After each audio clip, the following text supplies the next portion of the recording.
Thank you all. Rest. Thank you for braving the weather and being here. I want to start by thanking Sam for that very outstanding introduction. We were saying backstage, don't you believe him? You know, good kid, great speaker, and thank you for your commitment and for being such a great role model. And also to Joanne for the terrific work that you're doing to help kids lead healthier lives. I know the work isn't easy, but it takes parents like you being engaged. So we are so proud of you and your entire family. Thank you for joining us today. I also want to recognize our outstanding Secretary of Agriculture, Tom Vilsack, who has been such a great friend and a leader on this issue. We could not do what we do without all your work and your entire team. We are so proud of you. We have been working together from the very beginning, and it is always an honor and a privilege to see the great strides that we're making together. So let's give Tom a round of applause.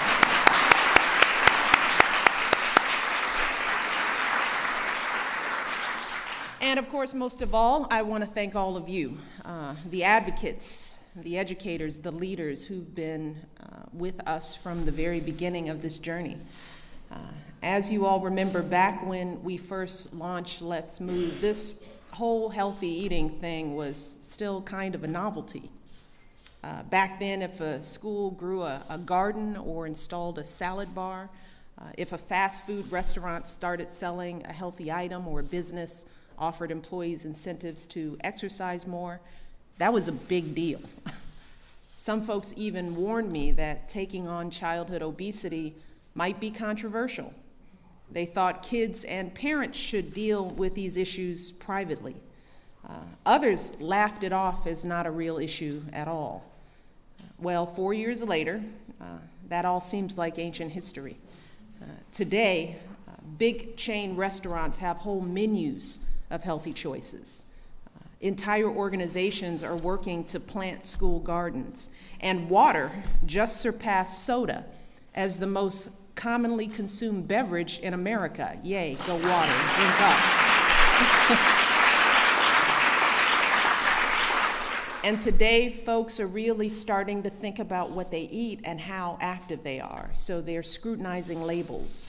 They're asking questions. They're changing what they feed their families. And just as we no longer smoke or drink when we're pregnant, just as we no longer let our kids ride their bikes without a helmet or sit in the back seat of the car without a car seat, today we know that we can no longer let our kids eat whatever they want, because now we know better. Now we've seen the devastating effects that poor nutrition has on their health. And this new approach to eating and activity is not just a fad, and it's no longer just a movement. Instead, here in America, healthy habits are becoming the new norm. And nowhere is that more clear than in our schools, which have been a core focus of Let's Move right from the very beginning. See, Let's Move is based on a very simple idea that parents should be in control of their kids' health. And their good efforts at home shouldn't be undermined when they send their kids off to school. Parents have a right to expect that during the school day, their kids will have food that meets basic nutrition standards, and they'll have a chance to maybe move around a little bit while they're there too. And that's why we launched Let's Move Active Schools, and today, more than 6,500 schools are bringing physical activity back into the classrooms. And because of the child nutrition bill we passed back in 2010, today nearly 90% of our schools, 90% of them, have already implemented new school lunch standards. And with the hard work of so many administrators and chefs, nutrition professionals, and others, these schools have literally transformed their menus. They're serving more fruits and vegetables, more whole grains, and more lean protein. And starting next fall, they'll be offering only healthy snacks and beverages in their vending machines as well. So this is a big deal. And so far, these changes have been a resounding success. In fact, in a number of American school districts, places like Dallas, Orlando, Cincinnati, although they're not charging anymore for their lunches, They're actually making more money because more kids are participating in the school lunch programs. So we're making some real strides in our schools. And that's why I'm thrilled to continue this progress with two very important announcements we're making today. The first is that we're issuing new school wellness guidelines to help build healthier learning environments for our kids. And as part of this effort, we'll be eliminating advertisements for unhealthy food and beverages in our schools. Because I think we can all agree that our classrooms should be healthy places where kids are not bombarded with ads for junk food. And these new marketing guidelines are actually part of a broader effort to inspire companies to rethink how they market food to kids in general. Because the fact is, today, the average child watches thousands of food advertisements each year. And 86% of these ads are for products loaded with sugar, fat, or salt. And by contrast, our kids see an average of just one ad a week for healthy products like water, fruits, and vegetables. They're just one. So that's why we convened the first ever White House Summit on Food Marketing to Children. Well, I urged businesses to stop marketing unhealthy foods to our kids and do more to get kids excited about healthy foods. And that same principle should apply to our schools. Our second announcement today focuses on school breakfast. And I cannot possibly overstate how important this is, because right now, millions of children in this country are showing up to school hungry every day. And too many kids aren't eating breakfast even when it's provided because they feel like there's a stigma with participating in the school breakfast program. And this is happening here in the wealthiest country on earth. And it's intolerable. And that's why we're expanding our school breakfast program, ensuring that nearly 9 million kids in 22,000 schools start their day with a nutritious breakfast. And as you all know, this doesn't just affect their health, it affects their performance in school. In fact, a recent study showed that kids who eat a healthy breakfast perform 17.5% better on math tests, and they have fewer disciplinary problems.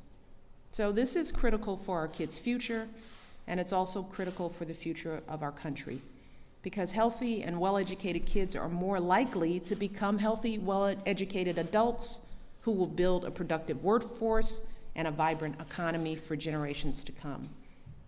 So with these two announcements today and the initiatives we've launched these past 4 years, we are well on our way to building healthier schools for all of our children. And I want us to just take a moment to really think about what this will mean for our kids in the years ahead. Children born today will be accustomed to eating healthy food during the school day. So for them, the norm will be fruits and vegetables and not chips and candy. And instead of sitting endlessly at their desks with no breaks, the norm will be kids up and moving throughout the day, in gym and recess and during breaks in between lessons. And to the extent these kids are seeing advertisements, those ads will be for healthy products. So hopefully at the grocery store, they'll be begging us for items from the produce aisle rather than the snack food aisle, because that's what they're seeing on TV. And if we keep coming together and working together, all of this will be the new norm for our kids here in this country. And for our youngest kids, this might be all they'll ever know. And these changes will shape their habits and taste for the rest of their lives, including what they buy and feed their own kids in the years to come. So if there is anyone out there who is thinking to themselves, well, in a few years this lady will be gone and this let's move thing will finally be over so we can go back to business as usual. If you know anyone out there who might be thinking that way, you might want to remind them that I didn't create this issue, and I'm not the one who's truly driving it forward. All of you are. And that's really my message to all of you today. Keep on doing what you're doing, because with every healthy choice you make in the grocery store or at a restaurant, you're making a statement about the food you want for your kids. And while your kids might grumble at first when you serve them this food, you know that if you stand firm, they'll adjust. That's our job as parents, to hold steady through the whining. We do it all the time. No child wants to brush their teeth or go to the doctor for shots, but we make them do these things anyway because these are the norms for keeping our kids healthy. And healthy eating and physical activity are really no different. These are becoming the new norms for raising healthy kids. So we need to keep it up. We need to keep on coming up with new ideas to get kids excited about healthy habits, particularly in our schools. So many of you are leading the way. For example, at Marshall High School in Virginia, kids actually wrote and performed a rap song, and that's rap with a W. And the goal was to get their classmates excited about healthy eating, and here's one of the lyrics that I love. If I'm gonna help my brain come to fruition, I'm gonna have to feed it quality nutrition. We love the cookies, but they're not sufficient. We need veggies to make our bodies efficient. Roll my chicken in a wrap, don't jam it in a nugget. Get hyped for healthy snacks, fresh food, we love it. Pretty good. Holla.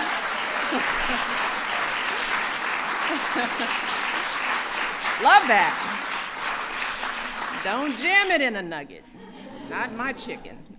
This is just one example of the explosion of good ideas in our schools. And to celebrate the 4th anniversary of Let's Move, I am asking folks across America to get up and show me how you move. Show me the fun, creative things you're doing in your homes, schools, and communities to get kids excited about eating healthy and being active. Show me how you move. I want you to tweet it, Facebook it, Instagram it with the hashtag Let's Move so that everyone can see how you're moving towards a healthier future. If we get enough of a response, might have a little surprise from the president and the vice president. I'm just saying. And I ask you to do this not just to celebrate our progress, but to motivate us for all the work that still lies ahead. Because while childhood obesity rates are beginning to fall, we still have a long way to go before we solve this problem once and for all. And that's what the next 3 years will be all about. They'll be about pushing forward to reinforce these new norms because we have come so far. So we can't slow down and we can't turn back now. So we have to understand there's a lot at stake, not just for our kids' health and success, but for the success of our entire country. So we need to keep pushing and innovating and inspiring each other to do more for our next generation. And if we do that, I am confident that we can give our kids the happy, healthy futures they so richly deserve. So I look forward to working with all of you together. I'm excited to see how everybody's moving out there throughout the country, and I can't wait to see everything we achieve together in the years to come. So thank you all again for your dedication, and God bless you. Take care.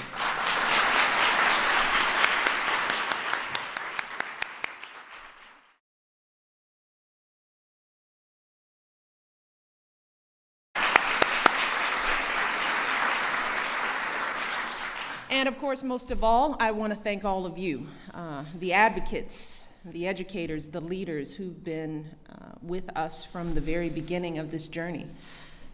As you all remember back when we first, so we are so proud of you and your entire family. Thank you for joining us today. I also want to recognize our outstanding Secretary of Agriculture, Tom Vilsack, who has been such a great friend and a leader on this issue. We could not. Thank you all, Russ. Thank you for braving the weather and being here. I want to start by thanking Sam for that very outstanding introduction. We were saying backstage, don't you believe him? You know, do what we do without all your work and your entire team. We are so proud of you. We have been working together from the very beginning, and it is always an honor and a privilege to see the great strides that we're making together. So let's give Tom a round of applause. Good kid, great speaker, and thank you for your commitment and for being such a great role model. And also to Joanne, for the terrific work that you're doing to help kids lead healthier lives. I know the work isn't easy, but it takes parents like you being engaged.